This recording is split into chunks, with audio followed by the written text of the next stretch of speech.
Senior सहाफ़ी तलत हुसैन ने कहा है कि अफ़गानिस्तान में अशरफ गनी हुकूमत के गिरने से पहले हमें बताया जाता था कि पाकिस्तान की सरहद के दूसरी तरफ दुश्मन क़ुव्वतें हमारे खिलाफ फितना परवरी करती हैं और काबुल और नई दिल्ली की खुफिया तंजीमें बैरूनी क़ुव्वतों के साथ मिलकर हमें सुख का सांस नहीं लेने देती।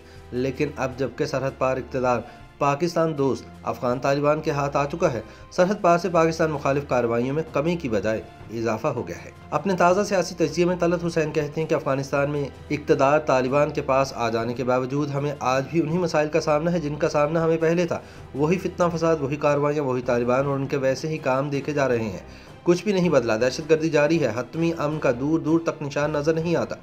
क्या अजब माजरा है, क्या हैरत अंगेज कामयाबी है। जमहूरी हुकूमत हमें कुछ बताती नहीं और कलदम तंजीमें सारा कच्चा चट्टा खोल कर सामने रख देती हैं। बहरहाल तहरीक तालिबान पाकिस्तान के साथ पिछले माह होने वाली जंगबंदी के बाद ख्याल ये किया जा रहा था कि रियासत इस ग्रुप के साथ मामलात को खुश उसलूबी से तय कर लेगी, लेकिन ऐसा नहीं हो पाया और आर्जी जंगबंदी का मुआहिदा भी खत्म हो चुका है, जिसके बाद तहरीक तालिबान ने दोबारा पाकिस्तानी सिक्योरिटी फोर्सेस को निशाना बनाना शुरू कर दिया है। तलत के बकौल हमारी 2 दिहाइयों की कुर्बानियों, वसाइल के इस्तेमाल, परेशानी और खून खराबे के बावजूद दहशतगर्दी के चैलेंजेस बज़ाहिर जूं के तू मौजूद हैं। तालिबान की जानिब से आर्जी फायरबंदी मुआहिदा खत्म होने के बाद पाकिस्तानी सिक्योरिटी फोर्सेस पर हमलों का आगाज हो चुका है, जिसकी ताज़ा मिसालें टांक में पोलियो टीम पर हमलों की है, जिसके नतीजे में पोलियो की हिफाजती टीमों के लोग शहीद हो गए हैं। टांक हमलों का एक अहम पहलू यह है कि तहरीक तालिबान ने इनकी जिम्मेदारी कबूल की है। याद रहे कि इससे पहले जंगबंदी मुआहिदा खत्म करते हुए तहरीक तालिबान पाकिस्तान के तर्जुमान ने खुद को तहरीक तालिबान अफगानिस्तान का बाकायदा हिस्सा करार दिया था। हुकूमत पाकिस्तान की जानिब से इस तंजीम के साथ खुफिया बातचीत के नतीजे में जिस 1 माह की जंगबंदी का चर्चा था, अब वो खत्म हो चुकी है। कमाल अमर यह है कि इस खात्मे का ऐलान भी उन्हीं तालिबान की जानिब से प्रेस रिलीज की सूरत में किया गया, जिसमें यह भी बताया गया था कि हुकूमत और तालिबान के माबैन क्या तय हुआ था, मुलाकातें कहाँ हुई, फिर कितनी कमेटियाँ बनी, दोनों फ्रीकैन की जिम्मेदारियाँ और वादे क्या थे, इस ग्रुप का कितने लोगों को रिहा किया जाना था, अगले मराहिल में क्या होना था, अफगानिस्तान में तालिबान इस तमाम मामले में क्या किरदार अदा कर रहे थे, वगैरह वगैरह। तलत हुसैन कहते हैं कि असूलन ये तमाम मामलात हुकूमत के नुमाइंदगान को कौम के सामने खुद से रखना चाहिए थे। कहने को हमारा निज़ाम जमहूरी है जिसमें शफाफियत का अंसर गालिब होना चाहिए, और दूसरी तरफ एक कलदम दहशतगर्द तंजीम है जिसको इसरार और रुमूज़ की दुनिया में रहकर छुप छुपाते काम करना चाहिए। यहाँ पर गंगा उल्टी बह रही है। जमहूरी हुकूमत हमें कुछ बताती नहीं और कलदम तंजीमें कच्चा चट्टा खोलकर सामने रख देती हैं।